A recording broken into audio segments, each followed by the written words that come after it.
Malgré les progrès considérables obtenus en matière de radiothérapie, certaines cellules saines situées aux alentours de la tumeur ciblée peuvent être irradiées lors de ce traitement.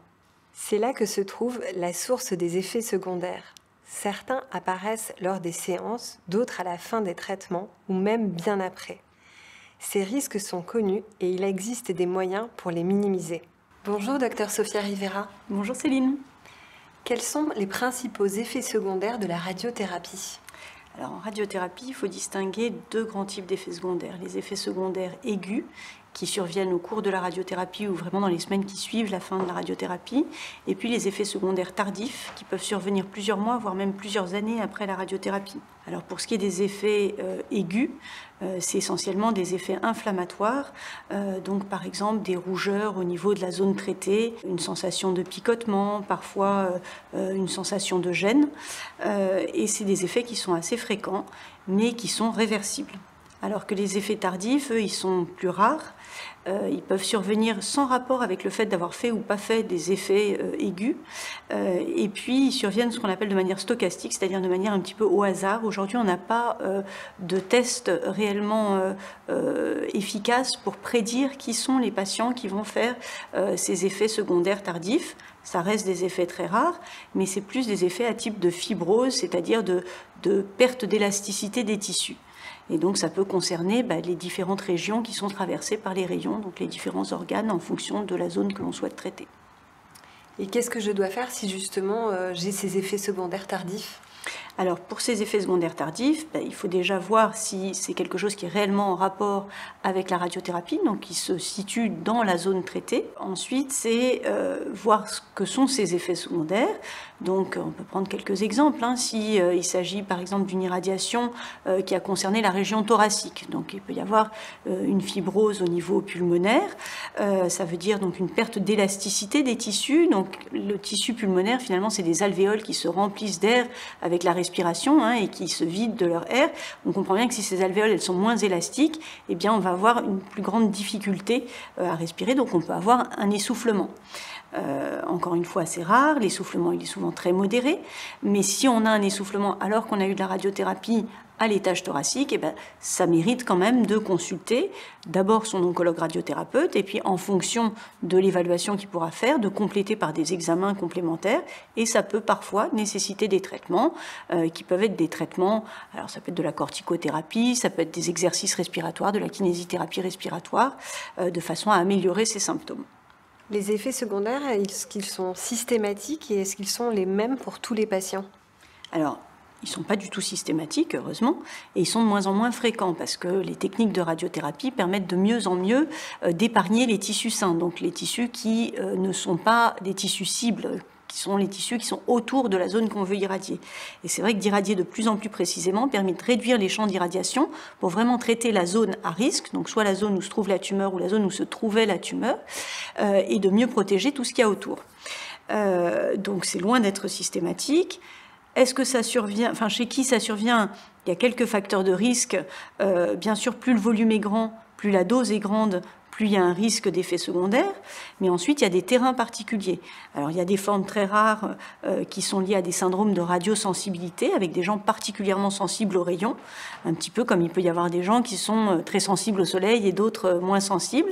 Alors ça n'a rien à voir avec la sensibilité aux rayons ultraviolets, puisque en radiothérapie on utilise des rayons X et non pas des rayons UV, donc c'est pas le même type de rayonnement, mais de la même façon qu'il y a des gens plus sensibles et moins sensibles, on peut avoir des gens plus sensibles ou moins sensibles aux rayons.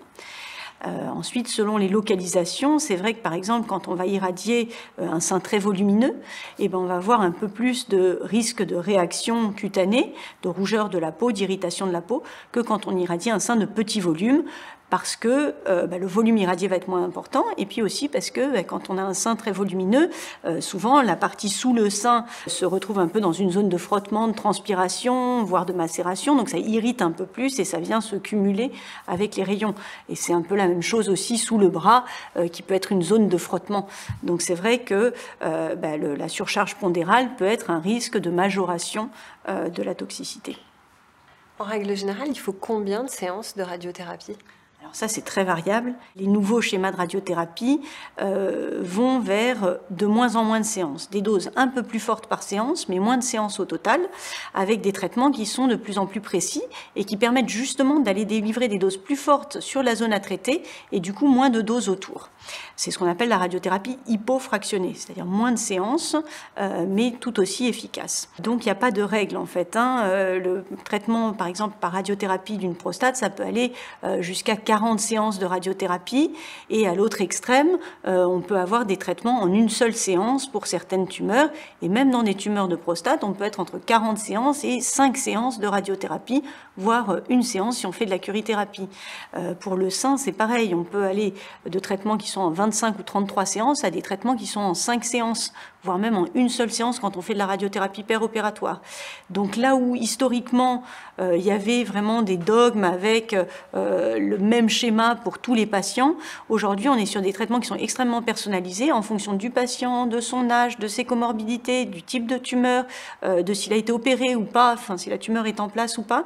Eh bien on va avoir des schémas de radiothérapie différents, donc ils peuvent aller de 1 à plusieurs dizaines même de séances, en allant jusqu'à 40 séances.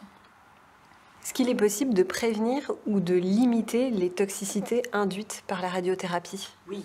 Alors en ce qui concerne les toxicités aiguës, on va avoir des règles d'hygiène de base pour éviter effectivement les zones de frottement, d'irritation, et donc d'éviter aussi tous les produits qui vont être irritants. Par exemple, si on prend une radiothérapie pour un cancer du sein, eh bien on va recommander d'avoir une bonne hygiène corporelle, mais d'éviter de mettre des crèmes avant la radiothérapie, à la fois parce que la crème elle peut être irritante en elle-même, notamment si c'est quelque chose de parfumé, d'alcoolisé, et puis parce que le fait d'appliquer une crème alors qu'on va délivrer la radiothérapie peut, si cette crème notamment est appliquée en couche épaisse, modifier un petit peu la pénétration des rayons, créer des réactions d'irritation plus importantes. Donc on va recommander de ne pas mettre de crème avant les séances de radiothérapie, d'avoir une bonne hygiène corporelle.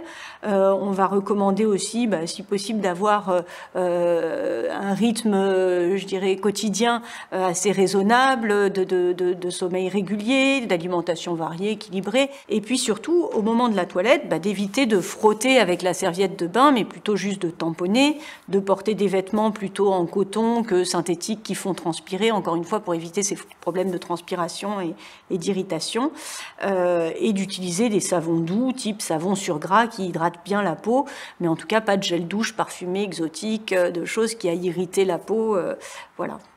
Docteur Rivera, vous êtes donc radiothérapeute, oncologue, vous enseignez, vous êtes chef de service et aussi très engagé dans le milieu associatif. Est-ce que vous pouvez nous en dire un peu plus ?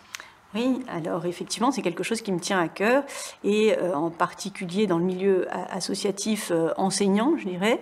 Je participe à la fois sur le plan national et sur le plan international, notamment à l'échelle européenne, à travers l'ESTRO, la Société européenne de radiothérapie, à différents programmes d'enseignement et d'échange, parce que à la fois pour les médecins juniors, les internes, les résidents, et puis pour les médecins seniors, je pense que c'est important d'échanger, de faire avancer nos connaissances, et que le fait de faire avancer nos connaissances ne peut se faire que par la confrontation en fait de nos expériences, de nos opinions, et par la formation. Et donc je fais partie du comité pédagogique européen qui met en place un certain nombre de cours d'oncologie, radiothérapie à travers l'Europe, et même au-delà avec des participants canadiens, américains. Est-ce qu'il y a des soins de support que vous recommanderiez pour limiter les effets et les toxicités de la radiothérapie ? Oui, alors encore une fois, vraiment la bonne hygiène corporelle, l'utilisation de savons doux, sur gras, bien hydratants, le fait de ne pas appliquer de choses irritantes pour la peau, ça c'est important. Ensuite, quand on est sur de la radiothérapie qui concerne le tube digestif, que ce soit l'œsophage, l'estomac, et là, il va falloir faire attention à ne pas utiliser des aliments trop chauds, pas trop épicés non plus. Tout ce qui est irritant va devoir être évité autant que possible. Et puis, quand on est sur des muqueuses, que ce soit la bouche, la cavité orale, ou que ce soit au niveau gynécologique ou au niveau anal, et bien là aussi, il va falloir éviter tous les facteurs irritants, traumatiques, et puis là aussi, avoir une bonne hygiène avec des bains de bouche, éventuellement des bains de siège, avec des produits que peuvent prescrire les oncologues radiothérapeutes, qui sont des produits doux et cicatrisants pour favoriser à la fois la bonne hygiène et une cicatrisation un petit peu améliorée de ces muqueuses qui peuvent être irritées à la fois par les tumeurs et puis bien sûr par la radiothérapie. Merci beaucoup, Dr Rivière. De rien, avec plaisir.